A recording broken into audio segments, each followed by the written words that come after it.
नूह हिंसा को लेकर अलर्ट पर हरियाणा है। जानकारी है कि मुख्यमंत्री और अनिल विज के बीच में जो बैठक होनी थी वो शुरू हो चुकी है। नूह हिंसा को लेकर ये बैठक है। जानकारी है कि चंडीगढ़ में मुख्यमंत्री के आवास पर ये बैठक हो रही है। तो बैठक को लेकर बड़ा अपडेट यही कि बैठक शुरू हो चुकी है। मुख्यमंत्री मनोहर लाल नूह में हुई हिंसा को लेकर लगातार अपडेट ले रहे हैं। उन्होंने अपील की है कि प्रशासन लगातार मुस्तैद रहे, साथ ही उनकी ओर से आम लोगों से भी यही अपील है कि वो अफवाहों पर ध्यान न दें और शांति बनाए रखें। बड़ी खबर यही कि नूह हिंसा को लेकर अलर्ट पर हरियाणा है और जो बैठक होनी है जो कि अपने आप में काफी ज्यादा अहम है। इस बैठक में मुख्यमंत्री मनोहर लाल के साथ गृह मंत्री अनिल विज भी होंगे। ये बैठक शुरू हो चुकी है।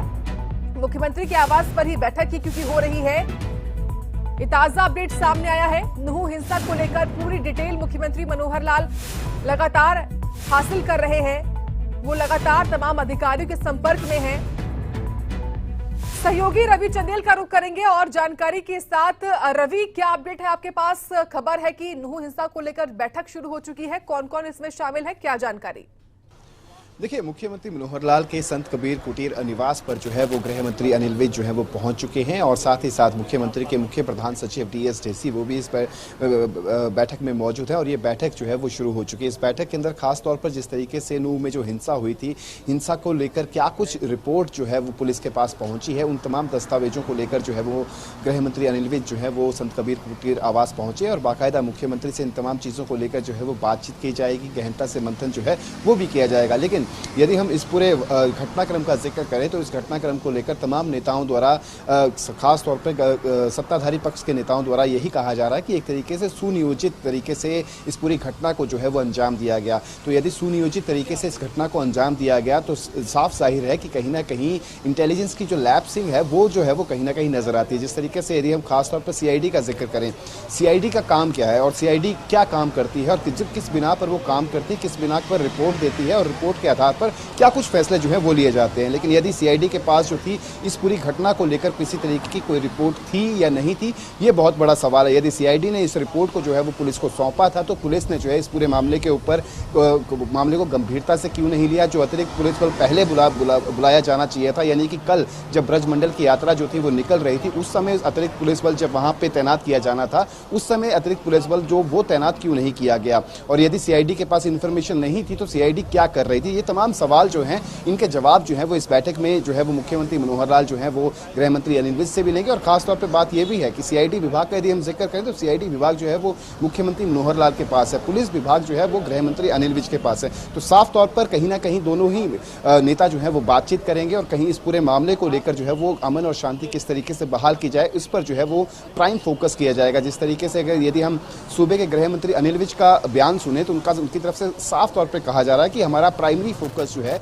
वो मौजूदा के समय के अंदर जो है वो एक तरीके से अमन और शांति जो है वो बहाल करना है। फिर चाहे वो नूह का जिक्र कर लें या फिर सोहना का जिक्र कर लें। सोहना के अंदर जिस तरीके से वारदात हुई थी बाईपास चौक के पास, खासतौर पर अंबेडकर चौक के पास, उस समय जो हालात बने थे वहां पे एक यदि हम जिक्र करें एक नट कॉलोनी थी जिसमें 500 से 600 लोग जो थे उस बस्ती में रह रहे थे। तो अभी मौजूदा समय में जब वहां पर बवाल हुआ तो अभी वहां पर जो है वो 50 से 60 लोग ही वहां पर मौजूद है, बाकी तमाम लोग जो है वो पलायन कर चुके। तो ऐसी स्थिति के अंदर जो स्थिति बिगड़ी हुई थी उसे किस तरीके से जो है वो कंट्रोल किया जाए, किस तरीके से क्या कुछ अभी तक जो है वो अमेंडमेंट्स जो है वो की जा चुकी हैं, कितनी सिचुएशन जो है वो कंट्रोल में आई है, इन तमाम चीज़ों का लेखा जोखा जो है वो मुख्यमंत्री मनोहर लाल जो है वो लेंगे। और खास तौर पर ये जिस तरीके से केंद्रीय सशस्त्र बलों का यदि हम जिक्र करें, जिस तरीके से केंद्रीय सशस्त्र बलों की जो मदद मांगी गई थी उसी के बुनियाद पर अब जो है वो 20 कंपनीज जो थी वो अलॉट की गई थी, जिनमें से 13 कंपनीज जो हैं वो पहुंच चुकी हैं और वो 13 कंपनीज में से 1-2 कंपनीज जो है वो सोहना में है और बाकी सारी की सारी कंपनीज जो है वो नूह के अंदर तैनात हैं।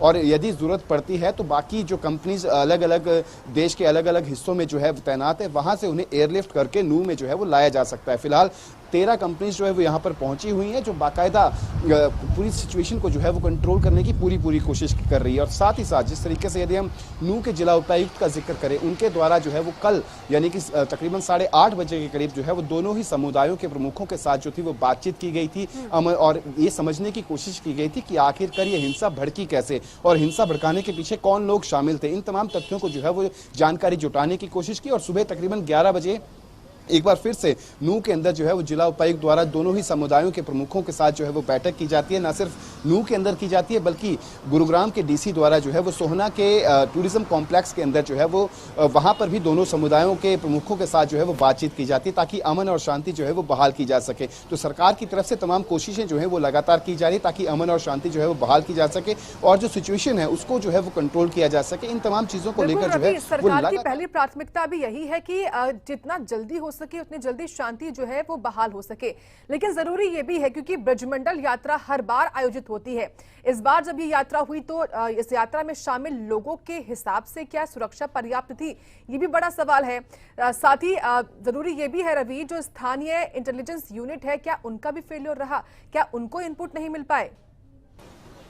देखिए जाहिर तौर पर ये तमाम सवाल जो हैं वो खड़े होते हैं। जिस तरीके से ब्रजमंडल यात्रा का यदि हम जिक्र करें तो ब्रजमंडल यात्रा कोई पहली बार जो है वो नूह में नहीं निकाली जा रही थी। हमेशा हर साल जो है वो ब्रजमंडल यात्रा जो है वो निकाली जाती है और ब्रजमंडल यात्रा से ठीक एक दिन पहले जो है वो सोनू मानेसर की तरफ से फेसबुक के ऊपर आकर जो है वो बाकायदा ये कहा जाता है कि वो भी इस यात्रा के अंदर जो है वो शामिल होंगे और विवादित बयान जो है वो दिए जाते हैं कि जिसको जो करना है वो कर लें। तो ऐसी स्थिति के अंदर जब प्रशासन को ये फेसबुक का वीडियो जब उनके पास मुहैया था तो समय रहते क्या कुछ प्रावधान जो थे वो नहीं किए गए। और साथ ही साथ सोनू मानेसर का यदि हम जिक्र करें तो सोनू मानेसर जो हैं उनके ऊपर जो है वो मौजूदा समय के अंदर राजस्थान पुलिस के वो मोस्ट वांटेड क्रिमिनल हैं। और साथ ही साथ यदि हम जिक्र करें फिरोजपुर जिरका के विधायक और पुन्हाना से विधायक का, इन दोनों विधायकों द्वारा जो है वो बीते विधानसभा सत्र के अंदर जो थे वो सवाल लगाए गए थे और खासतौर पर नूह के अंदर जो घटनाएं घट रही हैं उन घटनाओं को लेकर सवाल भी लगाए गए थे, सवाल पूछे भी गए थे। तो ऐसी स्थिति के अंदर बाकायदा जो है वो इन तमाम चीज़ों को लेकर जो है पुलिस को कहीं ना कहीं जानकारी थी, लेकिन वो जानकारी सीआईडी द्वारा कितनी पुख्ता जानकारी जो थी वो पुलिस को पहुंचाई गई, यदि पुख्ता जानकारी नहीं पहुंचाई गई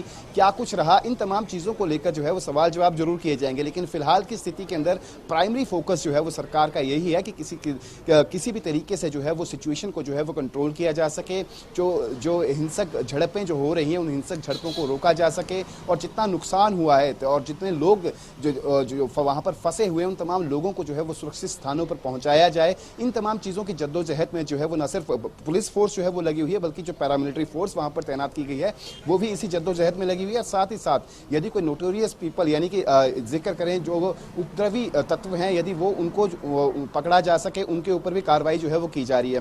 फिलहाल 21 लोगों पर जो है वो एफआईआर की जा चुकी है और 19 पुलिसकर्मी जो है वो घायल हुए हैं और इसी के साथ और आम जन भी काफी ज्यादा घायल हुए हैं। तो ऐसी स्थिति के अंदर जो घायलों की जो सूची है वो भी बढ़ सकती है। और वहीं अगर मृतकों का जिक्र करें तो 2 होमगार्ड के समेत 2 आम व्यक्तियों की जो है वो मृत्यु हो चुकी है, यानी कि मृत्यु का जो आंकड़ा है वो 4 तक जो है वो पहुंच चुका है। जी बिल्कुल रवि, देखिए 21 एफआईआर दर्ज हो चुकी है, क्या कोई गिरफ्तारी हुई है अब तक इस मामले में? क्योंकि देखिए मुख्यमंत्री मनोहर लाल इन्हीं तमाम जानकारियों के बारे में आज जो बातचीत है वो भी करने वाले हैं। आपका शुक्रिया रवि इस खबर के बारे में विस्तार से हमको अपडेट देने के लिए।